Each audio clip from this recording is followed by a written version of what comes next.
Welcome to the 9th episode of Reparations, the Preparation for Reparations podcast. I'm your host, Esther Xosei, Executive Director of the Maangamizi Educational Trust, the educational arm of the Stop the Maangamizi campaign, joined once again by my co-host, Brother Simeon. But let us first pour libations. We pour libations to the Creator of the heavens and the earth, and our African ancestors and ancestresses who dreamed of our freedom before it was possible. To the visionaries who imagined worlds beyond colonialism, when such imagination was itself an act of resistance. We pour for those who planted the seeds of liberation, knowing that they might not live to rest in their shade. We pour to the ancestors and ancestresses who preserve knowledges of alternative social relations, even as colonial structures sought to erase them. We pour to the dreamers, the poets, the artists and freedom fighters whose imagination sustained our movements through the darkest of times. May our words honour their sacrifices. May our visions manifest their dreams. Ashe, Ashe, Asheo.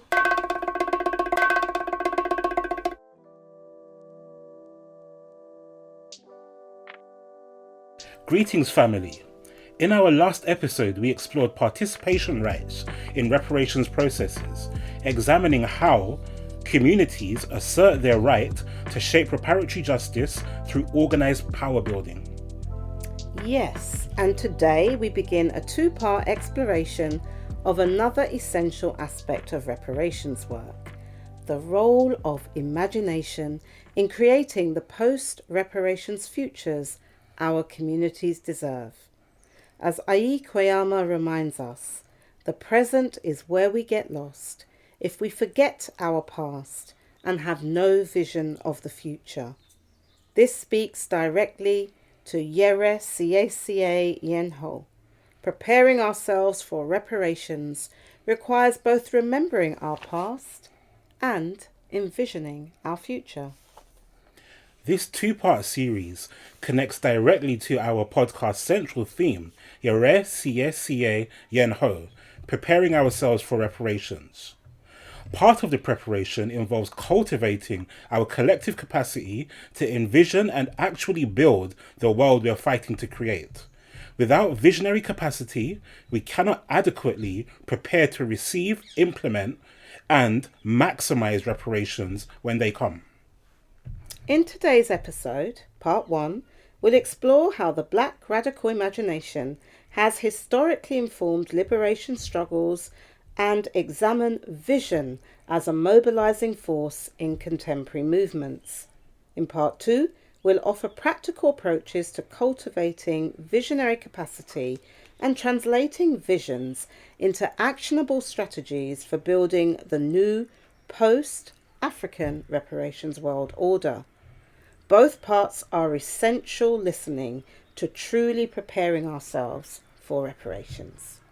This focus on imagination isn't about escapism or fantasy. It's about the serious political work of conceptualizing and constructing alternatives to the colonial present. This is fundamental preparation work because how can we actually prepare ourselves for reparations if we cannot even imagine what a repaired world looks like? Precisely.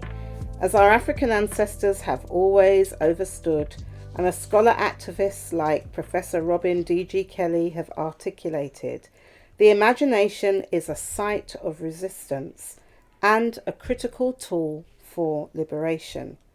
Without the capacity to envision worlds beyond current oppressive structures, our movements remain trapped in reforming systems that were never designed for our flourishing. This capacity for a radical imagination is itself part of preparing ourselves, Reparations for the transformation that reparations must bring. The Black radical imagination in reparations organising. Auntie Esther, throughout this podcast series, we've emphasised reparations isn't just about addressing past harms, but creating new futures. Before we explore how this relates to reparations, could you explain what we mean by the Black radical imagination? Absolutely. The Black radical imagination refers to a process of envisioning a revolutionary and liberated future and world. A collective effort by people racialized as Black to imagine alternatives to existing power structures and systems of oppression. It's fundamentally a tool for social change, hope, and building a more just and equitable world for people of African ancestry and heritage and those facing similar challenges. What makes this imagination radical is that it goes beyond mere wishful thinking or fantasy. It involves concrete plans and actions to dismantle existing oppressive structures and create new ones based on our own values, experiences, and aspirations. It's rooted in hope while being grounded in strategic analysis of both current conditions and historical possibilities. So this is a collective process rather than individual inspiration.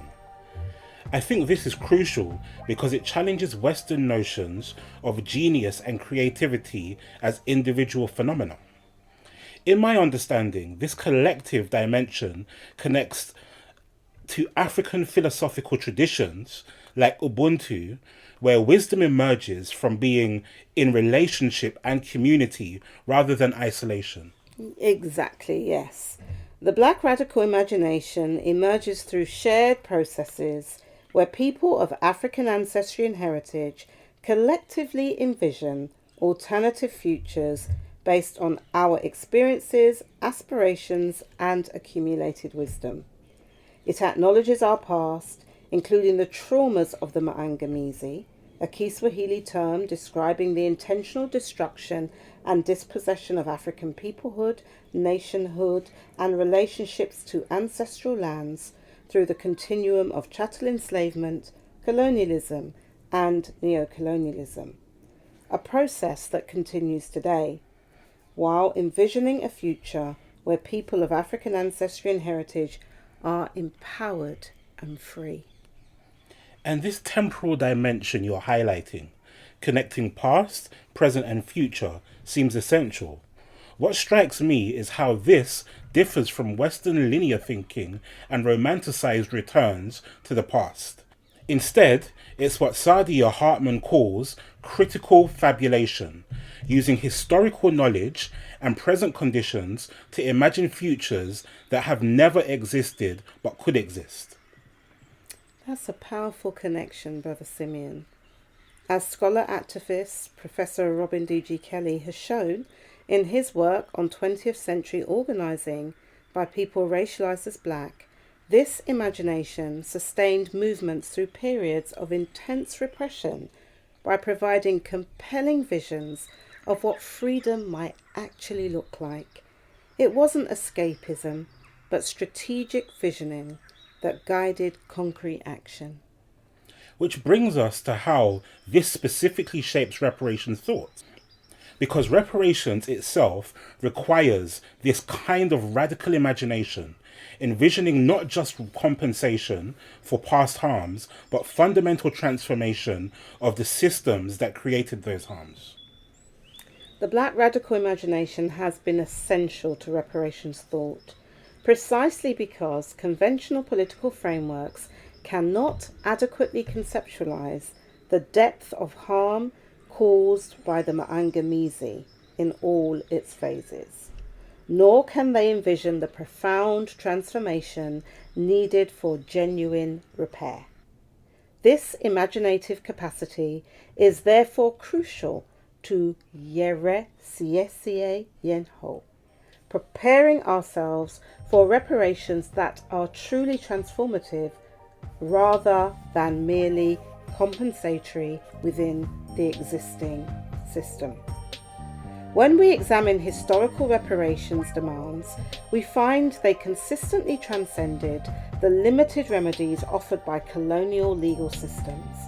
For example, when formerly enslaved people demanded 40 acres and a mule following the US Civil War, they were not just seeking material compensation, they were imagining autonomous communities of people of African ancestry and heritage with economic self-determination outside of plantation economies.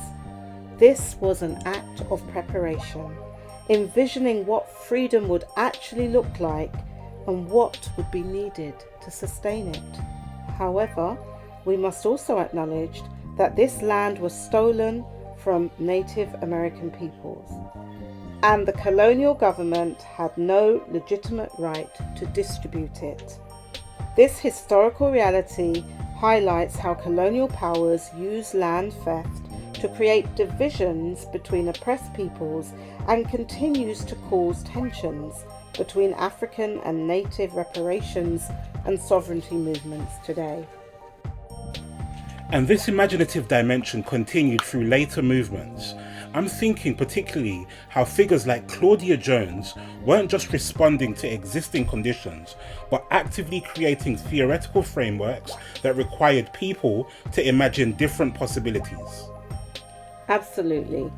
Claudia Jones is a perfect example of how the Black radical imagination operated beyond just responding to existing conditions. Her theoretical framework of triple oppression was revolutionary because it required imagining liberation that addressed race, class, and gender simultaneously, something that no existing political movement was doing at the time. She envisioned forms of solidarity between working class women across racial lines while never losing sight of the specific experiences of women of African ancestry and heritage under capitalism and white supremacy. Her vision was truly global, connecting struggles across the United States, the Caribbean, where she was born, Britain, where she lived and organised, and Africa, demonstrating a comprehensive Pan-African perspective that informed her organising. And we see similar visionary work in earlier figures like the Honourable Marcus Garvey and the Garvey movement, including both wives, Amy Ashwood and Amy Jacques Garvey, who didn't limit their vision to integration into colonial societies. They imagined the reconstruction of global African political and economic power through initiatives like the Black Star Line. This required imaginative leaps beyond the constraints of the colonial present to envision different relationships between African people worldwide. Garvey's vision is particularly instructive because it shows how the Black radical imagination operates on multiple scales simultaneously, from individual consciousness to global political arrangements. His famous declaration, "Up you mighty race," wasn't just rhetoric, but an invitation to imagine people of African ancestry and heritage as historical agents capable of shaping world affairs. This connects to something important about how Pan-Africanism itself represents imagination work. The very concept of African unity required people to think beyond the borders imposed by colonialism and imagine connections that colonial powers had tried to sever. Pan-Africanism itself represents a profound work of imagination, conceptualizing connections and possibilities that colonial borders and epistemologies rendered impossible. When Asajifo Dr. Kwame Nkrumah advocated for African political unity, this required imagining beyond the artificial borders imposed at the Berlin Conference, envisioning governance structures that reflected African realities rather than colonial impositions. In his Handbook of Revolutionary Warfare, Kwame Nkrumah outlined a continental liberation strategy that required both practical organising and imaginative vision. The capacity to see liberated zones not just as tactical victories, but as embryonic forms of the post-colonial society being created. This demonstrates how imagination isn't separate from strategy, but integral to it. And more recently, how has the radical imagination informed contemporary reparations frameworks? I'm thinking particularly about how it helps address both specific harms and the structures that enabled them. Contemporary frameworks like those of the Stop the Maangamizi campaign's vision of MAATUBUNTUMAN in Ubuntu Dunia draws on this tradition by imagining comprehensive transformation rather than narrow, piecemeal remedies.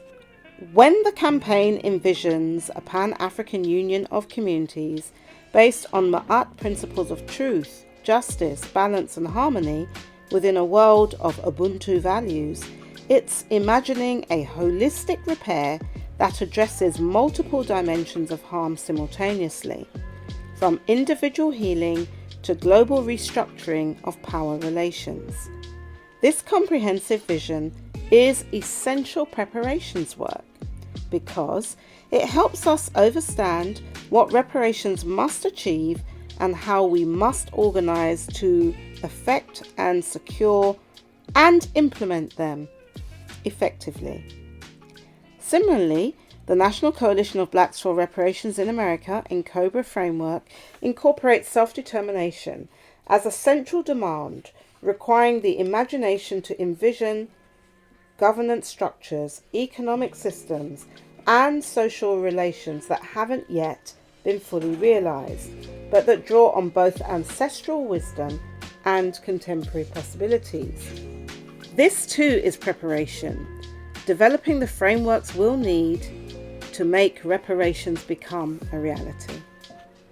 You've often emphasised that reparations must address both specific harms and the structures that enabled them. How does this imagination help with this dual focus? Imagination allows us to hold these seemingly paradoxical demands together, addressing concrete harms while simultaneously transforming the systems that produce them. This requires what we might call telescopic thinking, the capacity to focus on immediate needs while keeping sight of longer-term structural transformation. For example, when we demand compensation for specific land theft, imagination helps us envision not just the return of that land, but new relationships to land that challenge colonial conceptions of ownership, property, and extraction. We can imagine land rematriation that incorporates indigenous African understandings of human-earth relationships, rather than simply reproducing colonial property regimes. This connects to what you've called stopping the harm in reparations theory and praxis, the understanding that genuine repair requires ending ongoing forms of the Maangamizi. Exactly. Stopping the harm requires imagination because we're addressing systems and structures that present themselves as inevitable or natural. Imagining their absence and what might replace them is itself revolutionary work. When the Alliance of Sahel States that we discussed in episode 7 challenges the colonial borders imposed after the Berlin Conference, they're engaging in exactly this type of imaginative work, envisioning African sovereignty beyond the constraints of imposed colonial frameworks. How does the concept of MAATUBUNTUMAN that we've discussed in previous episodes relate to the tradition of radical imagination? MAATUBUNTUMAN represents a profound work of political imagination, envisioning a Pan-Afrikan Union of Communities that transcends current political arrangements. By bringing together Ma'at, holistic justice, Ubuntu, a communion of humanity, and Oman, an egalitarian polity, it imagines governance structures rooted in African philosophical traditions rather than Western models. What makes this particularly powerful is that it's not purely utopian.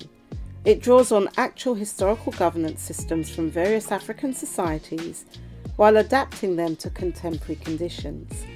This demonstrates how imagination can be both visionary and pragmatic, drawing on historical knowledge while projecting new possibilities.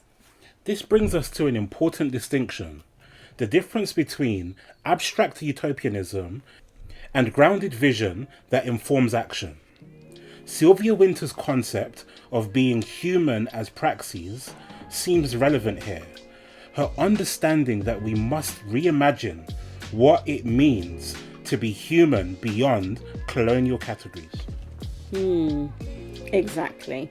Wynter's work demonstrates how the Black radical imagination operates at the most fundamental level, challenging the very categories through which we overstand humanity itself.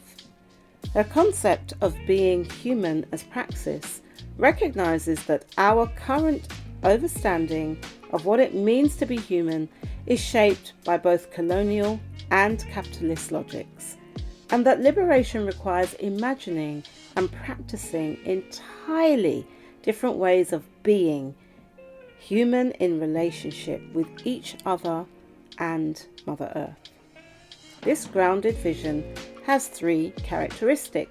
First, it's historically informed, drawing on knowledge of both past oppression and past resistance. Second, it's collectively generated, emerging from community deliberation rather than individual inspiration. And third, it's action-oriented, designed to guide concrete struggles rather than substitute for them. We see these characteristics in the work of Pan-African revolutionaries like Amilcar Cabral, who combined rigorous analysis of colonial conditions with imaginative projection of liberation possibilities, always oriented towards practical organising. His famous instruction to tell no lies, claim no easy victories, reminds us that imagination must be disciplined by reality while still pushing beyond its apparent limitations. Assata Shakur also speaks to this when she writes about revolutionary imagination as a form of survival, the capacity to envision freedom even under the most repressive conditions. Her understanding that imagination is one of the spoils of colonization emphasizes how reclaiming our imaginative capacity is itself an act of resistance and preparation for a liberation. So how does this tradition of imagination help us move beyond merely reforming existing systems to envisioning fundamentally different relationships? The Black radical imagination helps us to recognize that colonial systems were not designed to be reformed, but replaced. When we imagine reparations, we're not simply seeking better treatment within colonial structures. We're envisioning entirely different ways of organizing society, economy, politics, knowledge, and human relations. For example, rather than imagining slightly better representation within existing educational institutions, the Black radical imagination envisions education systems rooted in African epistemologies and oriented towards community liberation. Rather than slightly more equitable resource distribution within extractive economies, it imagines economic systems based on reciprocity and sustainability. This radical quality isn't about extremism. It's about addressing root causes rather than symptoms. It recognizes that the Maangamizi isn't a series of isolated incidents, but a comprehensive system of dehumanization requiring equally comprehensive transformation. Vision as a mobilizing force. Beyond its conceptual importance, vision serves very practical functions in movement building, what social movement theorists call cognitive liberation.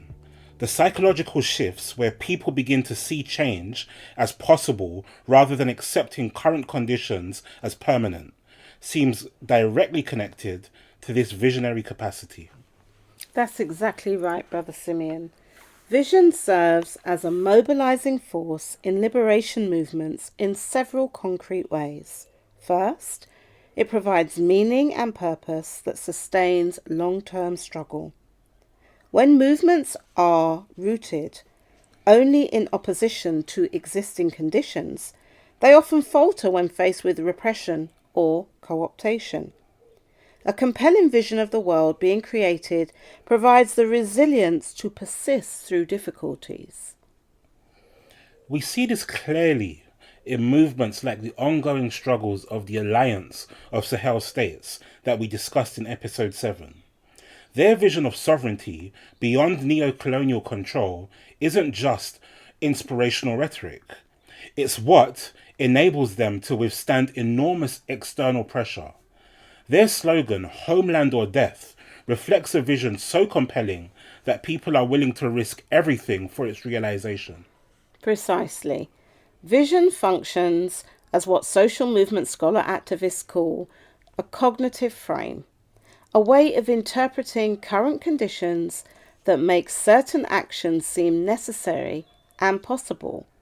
When communities have a clear vision of the world they're fighting to create, it transforms how they understand their present circumstances and what responses are appropriate.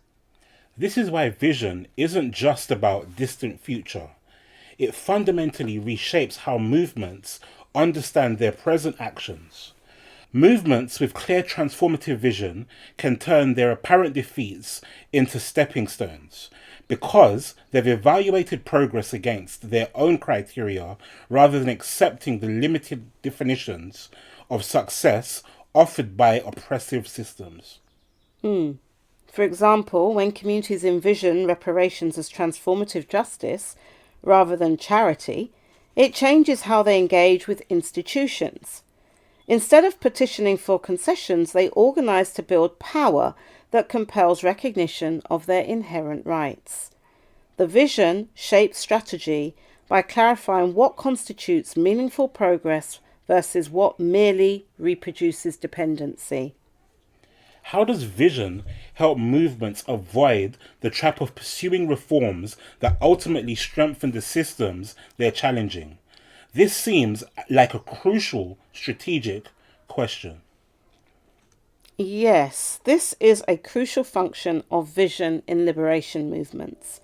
A clear, transformative vision serves as a compass that helps movements distinguish between reforms that create space for deeper change and those that merely stabilize oppressive systems by addressing their most visible symptoms.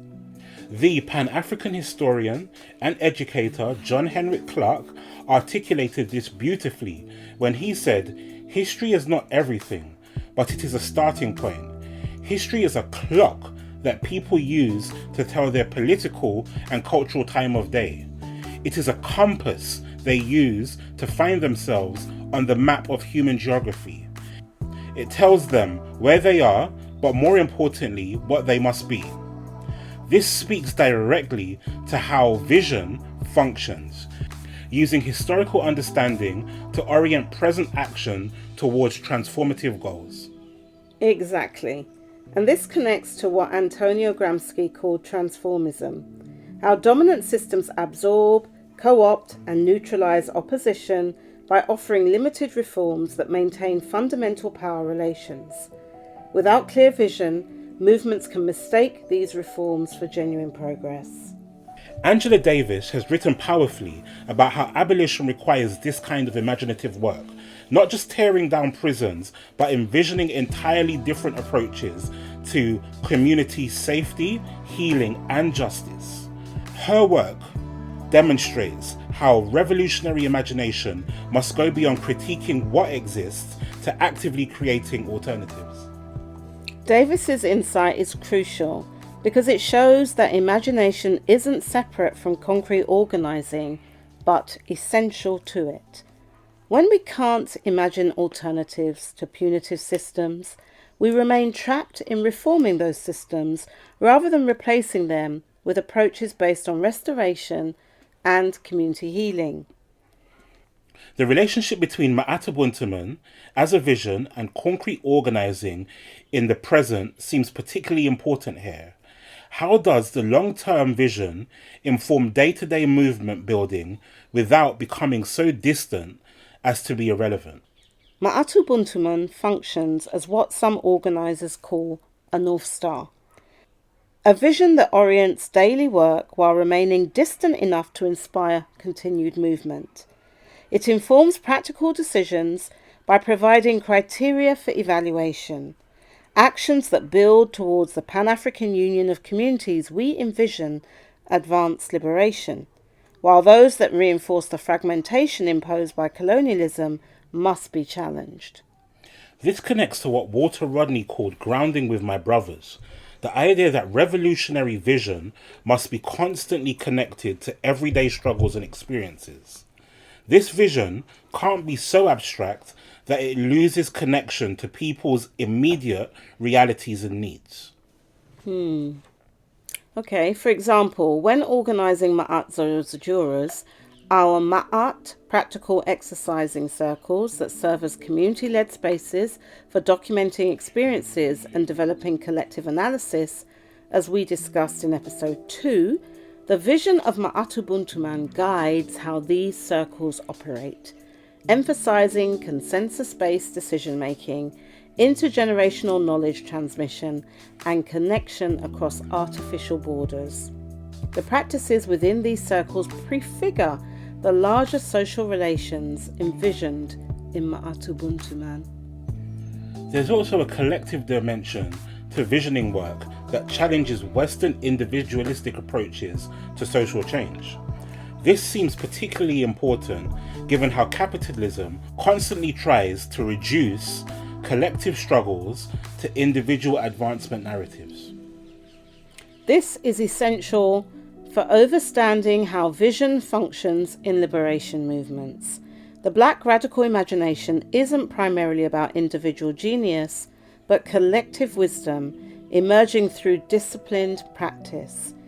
It's what Grace Lee Boggs, the Chinese-American revolutionary philosopher and Detroit-based community organizer, called visionary organizing. The collective process of imagining alternatives while building the power to realize them. This collective dimension has several important aspects that challenge dominant ideologies. First, it draws on diverse experiences and knowledges within communities, creating more robust visions than any individual could generate. Second, it builds shared ownership that strengthens commitment to implementation. And third, it develops the collective capacities needed to actually create the envisioned future. The Pan-African Reparations Rebellion groundings that we've discussed throughout this podcast series embody this collective approach to visioning, creating spaces where communities collectively articulate both the harm experienced and the repair required. The vision that emerges belongs to the community rather than external experts or charismatic leaders. You mentioned the alliance of Sahel states earlier as an example of sovereignty movements bringing visions into reality. Their approach seems to demonstrate what we might call prefigurative politics, building elements of the future society within the shell of the present order. The Alliance of Sahel States demonstrates a particular approach to realizing vision that we might call prefigurative politics, building elements of the future society within the shell of the present order. When they nationalize resources, create regional economic institutions, or develop education systems centered on African knowledges, they're not just pursuing tactical advantages, but manifesting aspects of their vision of sovereignty. What's particularly instructive about their approach is how they integrate visionary goals with practical institution building. They're not just waiting for the perfect conditions to begin implementing their vision. They're creating concrete structures that embody it while simultaneously building the power needed for its full realization. This challenges both reformist gradualism and revolutionary purism. Other sovereignty movements, like the Zapatistas in Mexico, demonstrate similar approaches, developing autonomous governance, education, and healthcare systems that prefigure their vision of indigenous sovereignty while continuing to challenge the broader structures that constrain it. This teaches us that vision implementation isn't an all or nothing proposition, but a strategic process of creating liberated spaces that can expand over time. This prefigurative approach seems to directly relate to the concept of stopping the harm that you emphasized in previous episodes, because it recognizes that challenging oppressive systems and creating alternatives aren't sequential steps, but simultaneous processes.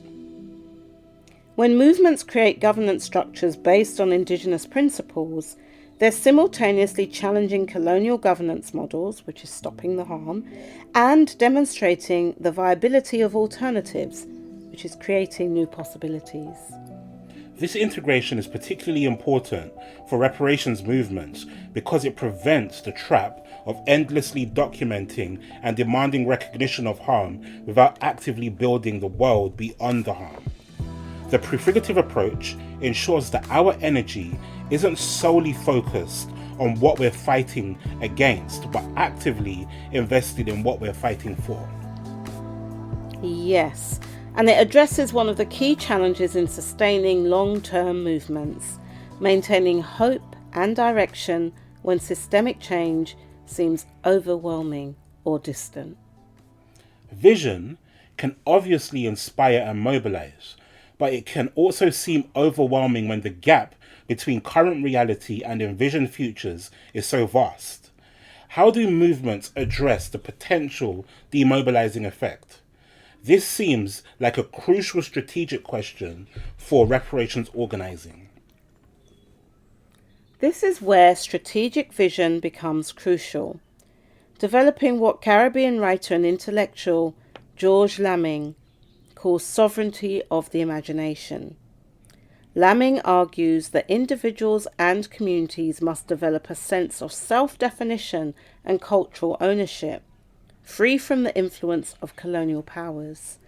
This sovereignty isn't just about political independence. It's about reclaiming the power to name, categorize, and ultimately define one's own reality and freedom. The Stop the Maangamizi campaign provides a good example of this approach. They connect the ultimate vision of MAATUBUNTUMAN to concrete building blocks like the establishment of MAATUBUNTUMAN and Sankofa Omes, autonomous zones based on non-territorial autonomy in the diaspora, and liberated zones on the continent like the Alliance of Sahel States, for example, that serve as foundations for MAATUBUNTUMAN. This creates actionable pathways that allow people to advance the vision through immediate organizing while maintaining sight of the larger transformation sought. Similarly, effective movements create what scholar-activist Professor David Harvey calls spaces of hope, concrete manifestations of the vision that demonstrate its viability and provide experience in the practices it requires. The Ma'at Zosa Juras and Pan-African Reparations Rebellion groundings we've discussed function precisely as such spaces, allowing participants to experience aspects of the liberated relationships they're fighting to create more broadly. Throughout our discussions, you've emphasized that vision isn't separate from strategy and action, but integrates with them. This challenges both activist tendency to focus only on immediate tactics and the academic tendency to theorize without organizing. How would you summarize this integration for our listeners. Vision and action are dialectically connected in effective liberation movements. Vision without action becomes mere fantasy, while action without vision becomes reformism that ultimately reinforces the very same oppressive systems. The integration of the two creates what Antonio Gramsci called pessimism of the intellect, optimism of the will. Clear-eyed analysis of current conditions combined with unwavering commitment to transformation. In practical terms, vision informs strategic decisions by clarifying what constitutes progress versus co-optation. It mobilizes participation by providing meaning and purpose beyond immediate grievances. It builds resilience by connecting daily struggles to historical movements and future possibilities. And it fosters unity by creating shared reference points that transcend tactical disagreements. Most importantly, vision generates the political imagination necessary to challenge systems that present themselves as inevitable or natural. By helping us see that current arrangements were created through historical processes and can be unmade through collective action. Vision creates the psychological space for transformative politics.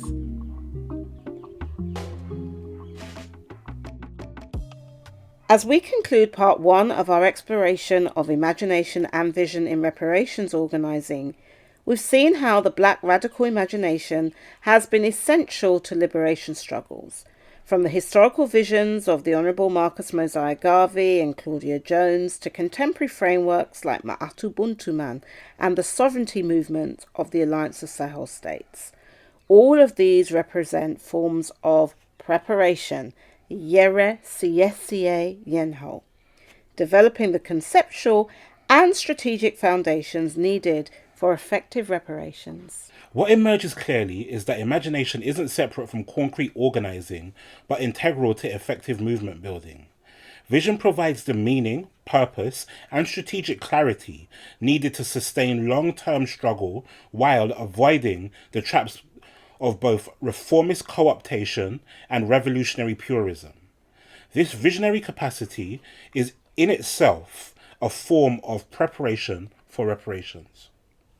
In part 2 of this episode, we'll turn to the practical question of how communities can cultivate visionary capacity through popular education, arts-based approaches, scenario planning, and intergenerational dialogue. We'll also explore concrete examples of vision implementation, how movements translate imagination into actual transformation of material conditions.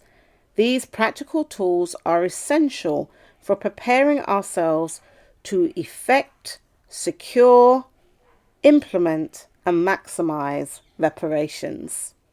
This connects directly to our podcast's central theme, Yere Siesie Yenho, preparing ourselves for reparations. As we've seen today, part of the preparation involves developing our collective capacity to envision the post-reparations world we're fighting to create, not just as a distant goal, but as a guide for immediate action.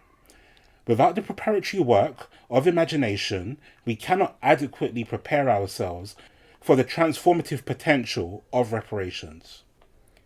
Until part 2, I encourage our listeners to engage in visionary practice, not as an escape from present realities, but as a tool for transforming them. Remember that every liberation movement in history required people to imagine possibilities that didn't yet exist and then organize to make them real. This imaginative work is itself preparation for the reparations our communities deserve. This is Esther Xosei and Brother Simeon on behalf of the Maangamizi Educational Trust, reminding you that when we cultivate our collective capacity to envision liberation, we are practicing Yere Siesie Yenho. We are preparing ourselves for the transformation our communities deserve. Thanks to Brother Daniel Kofi, our technical assistant, for all your support today. Join us next time for part 2, From Vision to Reality, Implementing Post-Reparations Futures.